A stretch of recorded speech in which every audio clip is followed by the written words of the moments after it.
Boa noite, a paz do Senhor a todos amados irmãos. Nesta noite, para abrir o nosso culto, quero compartilhar com os irmãos lá no livro de Provérbios, capítulo 1, versículo 7, que diz assim: O temor do Senhor é o princípio do conhecimento, mas os tolos desprezam a sabedoria e a instrução. Então, meus amados irmãos, a Bíblia fala sobre o temor do Senhor, sobre a sabedoria. Portanto, para obter sabedoria divina na vida, para nos permitir fazer boas escolhas, devemos temer a Deus, ou seja, obedecer a sua palavra. Quando amamos o Senhor, temos um temor saudável de Deus e sempre buscaremos viver de uma forma que glorifique a Deus. Ter um temor a Deus nos impede de fazer escolhas erradas que podem nos fazer tropeçar e cair em nossa caminhada. Então, que possamos estar buscando aprender mais a palavra do Senhor, como está lá em Provérbios também 3, do versículo 7 a 8, que diz: Não seja sábio aos seus próprios olhos, tema o Senhor e afaste-se do mal. Será saúde para a sua carne e força para os seus ossos. O temor a Deus é sabedoria. Portanto, para obter sabedoria divina na vida, para nos permitir fazer boas escolhas, devemos obedecer à palavra de Deus. O temor a Deus é relacionamento com o Senhor. Precisamos estar permitindo que o Senhor nos guie, nos direcione, nossos passos, nossa vida, e dedicar tempo para a palavra de Deus. A Bíblia é cheia de sabedoria para a vida. Precisamos levar um estilo de vida de oração, onde continuamente envolvemos Deus em tudo que fazemos na vida. A importância de ter um temor saudável de Deus ajuda-nos a ter limites saudáveis no que fazemos e não fazemos na vida, e nos ajuda a fazer escolhas certas e nos permitem realizar todo o nosso potencial em Cristo Jesus. Então, meus irmãos, busque a sabedoria divina para que você construa sua vida sobre um alicerce firme e veja tudo que Deus planejou para você. Lá no livro de Isaías 55, do versículo 8 ao 9, diz: Pois os meus pensamentos não são os vossos pensamentos, nem os vossos caminhos os meus caminhos, diz o Senhor. Pois assim como os céus são mais elevados do que a terra, assim são os meus caminhos mais elevados do que os seus, e os meus pensamentos mais elevados do que os seus pensamentos. Aleluia, glória a Deus. Que Deus abençoe a todos. Receba essa palavra no seu coração. Estaremos louvando. Se o sol se for e a noite chegar, tu és quem me guia. Se a tempestade me alcançar, tu és meu abrigo. Se o mar me submergir, a tua mão me traz à tona.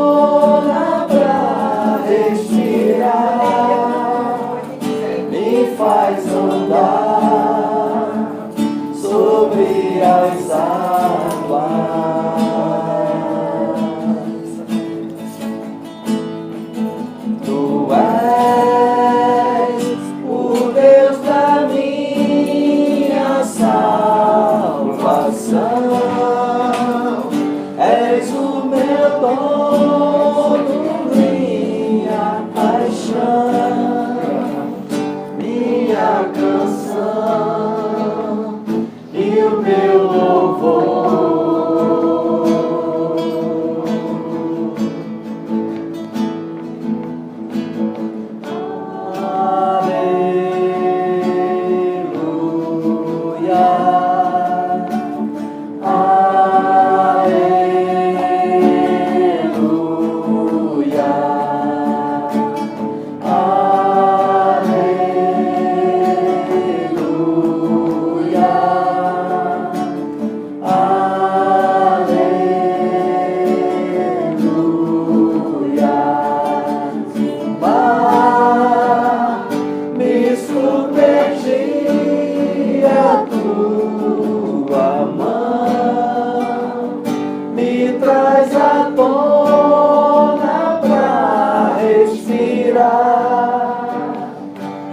Faz andar sobre as águas.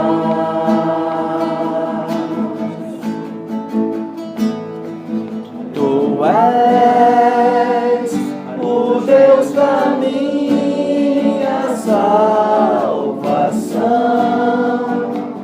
és o meu dono, minha paixão, minha canção e o meu louvor.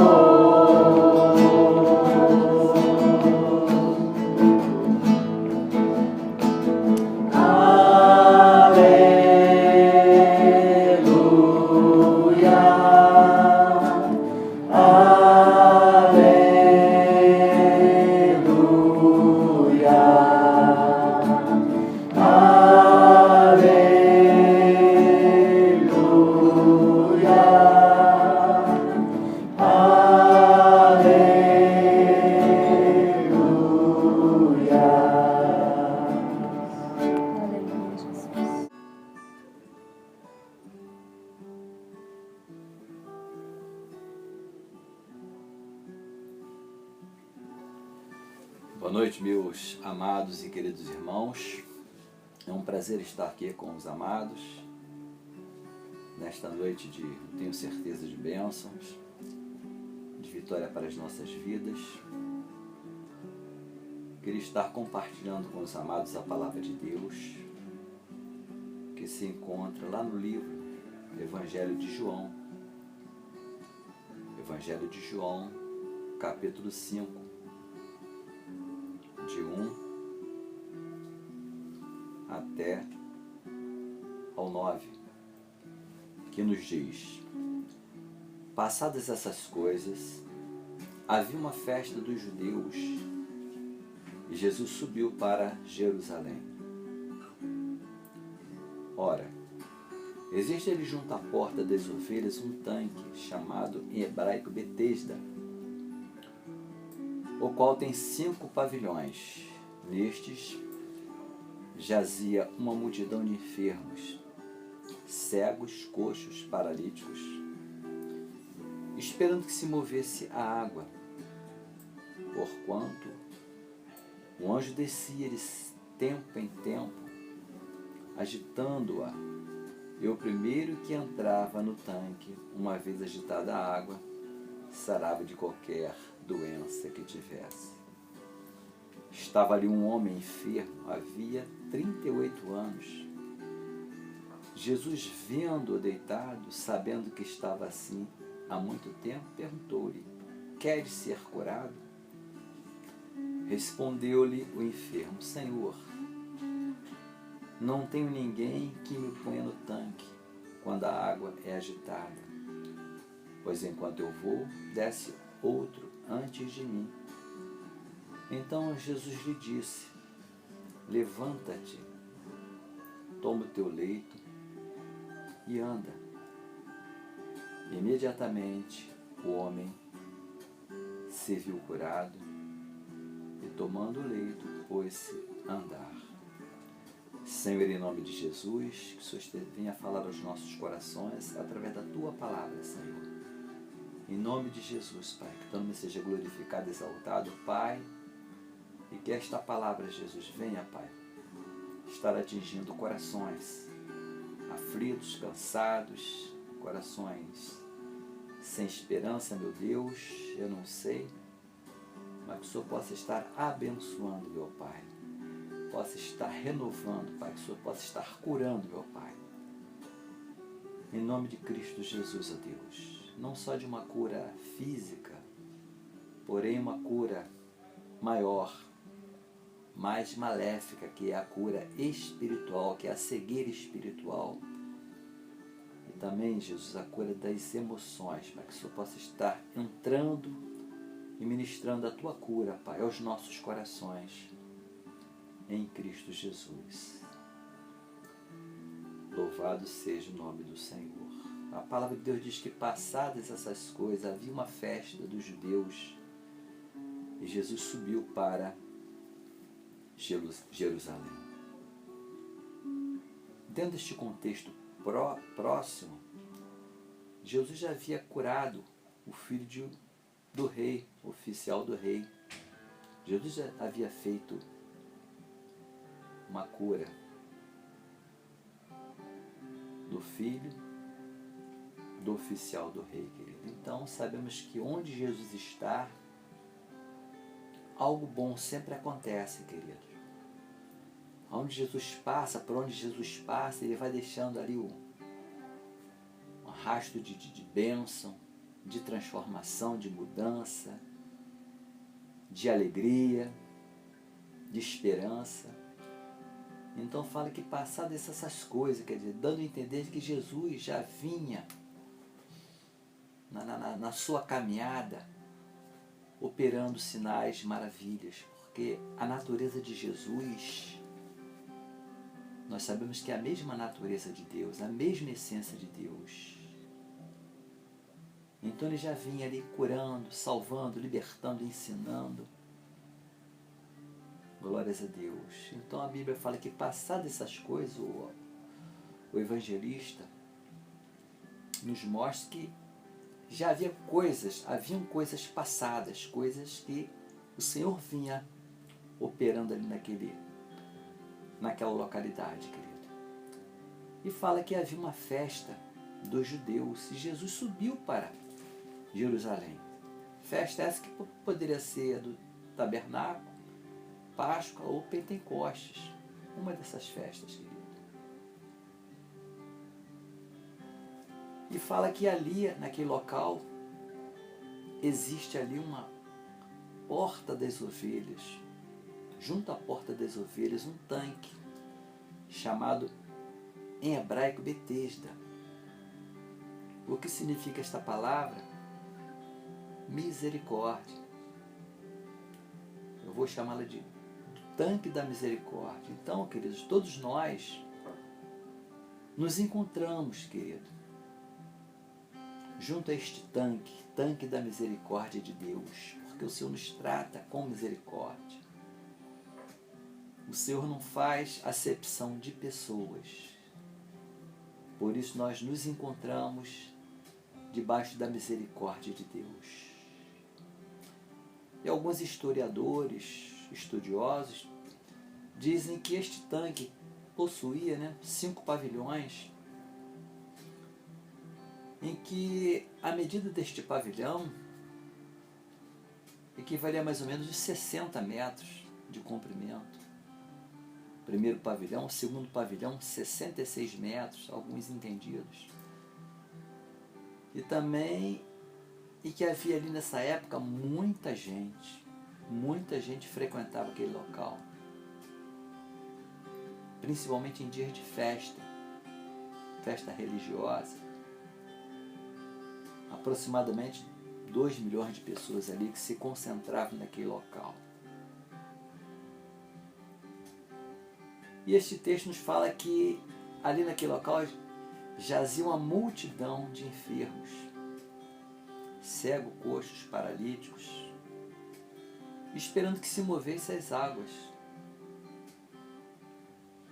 Porquanto um anjo descia de certo tempo, agitando-a, e o primeiro que tocava na água, uma vez agitada a água, sarava de qualquer enfermidade.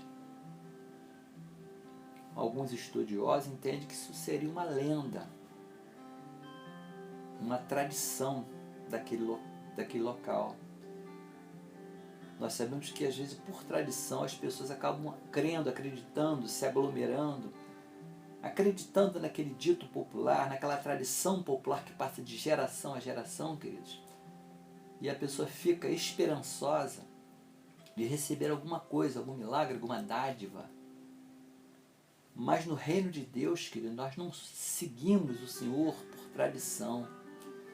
Nós seguimos o Senhor, nos orientamos pela palavra de Deus, não por tradição. Porque a tradição ela pode se perder com o tempo. Ela pode ser mascarada, desvirtualizada. Mas a palavra de Deus ela permanece para sempre, ela não muda. Então alguns entendem em que esse agitar de água, esse que o anjo aparecia, era algo tradicional daquele momento, daquele povo ali. E aquele homem estava ali há 38 anos esperando, talvez que acontecesse alguma coisa, esperando naquela tradição, naquele dito popular, não dito popular, mas esperando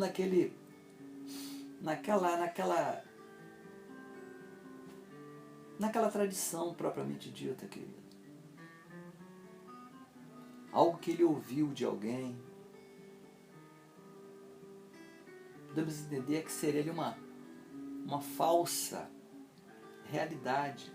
Aquilo ali não era a realidade. A realidade, naquele momento, era a pessoa de Jesus, que é a água da vida. A água da vida. Então a palavra diz que aquele homem estava ali enfermo havia 38 anos, esperando numa tradição, esperando em algum dito, em alguma palavra que ele ouviu, talvez de um parente, ou de um vizinho, ou de amigos, eu não sei. Mas o mais importante, querido, é que Jesus estava naquele local, independente da tradição, independente do que aquele homem havia ouvido ou acreditando. Jesus, que é o autor do milagre, Jesus, que é o autor da vida, estava ali naquele momento. E a palavra de Deus diz que Jesus, vendo-o deitado e sabendo que estava assim há muito tempo, querido, Jesus tem visto o teu clamor, tem ouvido o teu clamor. Jesus sabe há quanto tempo você tem passado por lutas e tribulações. Jesus sabe, Jesus tem visto. Jesus tem visto as tuas lágrimas, Jesus tem visto, amado, e sabe há quanto tempo você tem passado por este problema, há quanto tempo você tem clamado ao Senhor, que aos seus olhos parece que não está acontecendo nada, parece que Jesus não está ouvindo, parece que Jesus não está te vendo, mas sabe que nada passa despercebido aos olhos do Senhor. Por mais difícil que seja o teu problema, por mais difícil que seja o momento em que você se encontra, mas Jesus, Ele é um Deus que vê e um Deus que ouve. Um Deus que sabe de todas as coisas.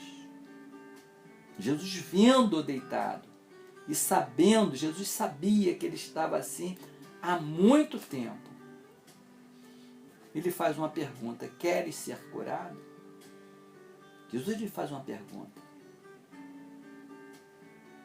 Aí aquele homem responde: Senhor, não tenho ninguém que me ponha no tanque quando a água é agitada. Às vezes acontece conosco, amado. Às vezes a gente fica esperando uma pessoa muito ungida para orar por nós. Às vezes a gente fica na dependência de uma pessoa, mas sabe, que, amado, que o véu do templo já foi rasgado de alto a baixo, querido. Você tem autoridade para repreender a enfermidade, você tem autoridade com os seus lábios para confessar, para declarar em nome de Cristo Jesus a libertação de um parente, de um filho ou de uma filha. Você tem autoridade no nome de Jesus para chegar diante do trono de Deus e falar diretamente com o Senhor. Você não depende mais de um tanque propriamente dito espiritual. Você não precisa mais de um agitar, de um movimento evangélico, de um movimento espiritual. Não, você não precisa mais. Nós não precisamos mais deste movimento, porque nós já temos o movimento do Espírito Santo dentro de nós, que habita em nós e jamais nos abandona. Você é o templo do Espírito Santo de Deus, querido. E aquele enfermo, ele lhe dá uma resposta à pergunta do Senhor: eu não tenho ninguém que me ponha no tanque. Mas naquele momento ali tinha um empecilho aos olhos daquele homem, que era um deficiente das pernas. Existia um empecilho: eu não tenho ninguém. Mas Jesus estava próximo àquele homem. O autor da vida estava ali pertinho dele e ele declarando: eu não tenho ninguém. Às vezes acontece conosco, eu estou me sentindo tão só, não tem ninguém que me ajuda a orar, não tem ninguém que me ajuda a dar um passo de fé. Não, você tem autoridade, você pode dar este passo de fé em nome de Jesus. Você não precisa ficar se lamuriando, você não precisa ficar se contristando, você não precisa ficar, amado, colocando perspectiva em homens, em líderes, porque Jesus é o nosso líder maior, querido, e Ele está próximo de você, próximo a cada um de nós. Jesus está ao nosso alcance, porque, amados, nós temos hoje acesso direto à presença de Deus na pessoa do Senhor Jesus. E Jesus sabia que Ele estava assim. Jesus estava vendo aquele homem, estava ali presente e sabendo que estava assim há muito tempo. Jesus sabia, nada foge ao conhecimento de Deus, e perguntou-lhe: queres ser curado? Então, querido, seja específico com o Senhor, sejamos específicos. Vamos falar onde está doendo, onde está apertando, como diz aí, doendo o calo. Sejamos francos com o Senhor. Senhor, eu quero uma porta. Senhor, eu quero isso, aquilo outro. Seja específico com o Senhor. E aquele homem, ele deu uma evasiva: não tem ninguém que me ponha no tanque. Ele estava acreditando numa narrativa em que ele ouviu falar. Mas a nossa narrativa é a palavra de Deus, é o que Jesus fala para cada um de nós, querido. Não tenho ninguém que me ponha no tanque quando a água é agitada, e quando eu vou desce outro antes de mim. A gente acha que o outro está sendo abençoado, e nós ficamos na retaguarda, ficamos para trás. Não, queridos. Não é o outro. Jesus quer tratar com você e comigo. É com cada um de nós. Não é o outro. O outro fez isso, o outro me fez aquilo, o outro me magoou, fulano me deixou decepcionar. Não é o outro. A palavra de Deus diz que devemos olhar não para o outro, mas para o autor e consumador da nossa fé, que é Jesus. Então desce outro antes de mim. O outro está sempre abençoado. Não, mas não é o outro, é nós. Jesus quer tratar contigo, Jesus quer tratar comigo, Jesus quer tratar com cada um de nós, não é com o outro, é contigo e comigo. Então ele disse, Jesus: levanta-te, toma o teu leito. Então e anda. Jesus não quer ver você prostrado, Jesus não quer ver você caído, Jesus não quer ver você como um coxo espiritual, um aleijado espiritual, sempre olhando para o outro. E Jesus fala: levanta-te. Jesus te quer de pé, amado. Jesus quer ver você caminhando. Toma o teu leito e anda. O que é que tem te impedido de você andar, querido? Os problemas, lutas, tribulações, isso aí não é novidade, porque a palavra de Deus diz que passaremos por lutas e tribulações. Jesus falou isso, nos alertou. E Jesus fala: toma o teu leito. Aquele homem, amado, fala a palavra de Deus que ele pôs-se a andar. pôs-se e andar. Tomando o leito, pôs-se a andar. E aquele homem, naquele momento, diante daquela palavra, aquele homem se viu curado. Como você tem se visto? Como você tem se enxergado? Aquele homem, naquele momento, ele se viu curado. Aquele homem, ele não se via curado. Aquele homem, ele se via diante das impossibilidades. Sempre outro, é difícil, é impossível. Há 38 anos.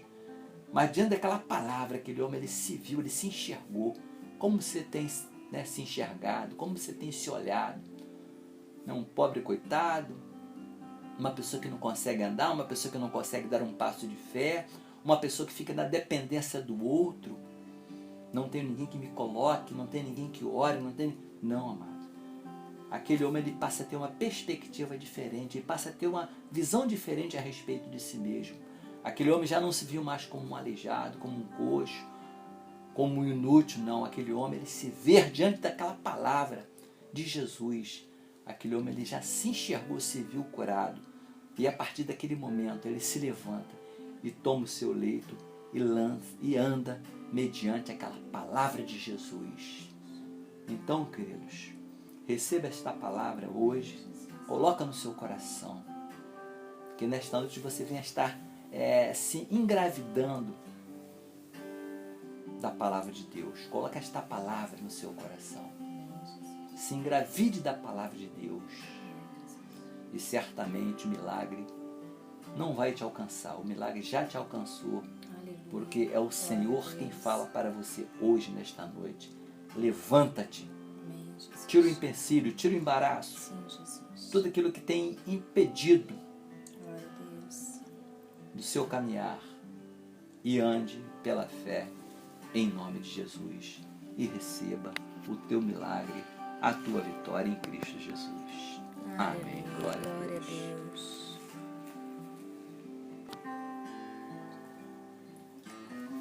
Senhor, em nome de Jesus, obrigado pela ministração da tua palavra. Obrigada, Jesus. Muito obrigado por esta noite abençoada, Deus. Muito obrigado porque até aqui tem nos ajudado o Senhor, meu Pai. O Senhor esteja abençoando os meus irmãos, aqueles que se encontram aflitos, necessitados, que não estão conseguindo, Pai, dar um passo de fé, mas que possa estar os tomando pelas mãos, Senhor. Amém, Jesus. E fazendo com que caminhe sempre na tua direção, na direção da tua palavra, Senhor. Jesus. Em nome de Jesus, Pai. Que teu amor, Pai, que esta graça maravilhosa e a consolação do teu Espírito Santo, meu Pai, esteja conosco, meu Deus. Nos sustentando, nos fortalecendo, nos renovando, Pai. Amém, Jesus. Em Cristo Jesus, meu Pai. Obrigada, Jesus. Assim nós choramos e já te agradecemos. Em nome de Jesus. Amém, Senhor. Amém. Amém.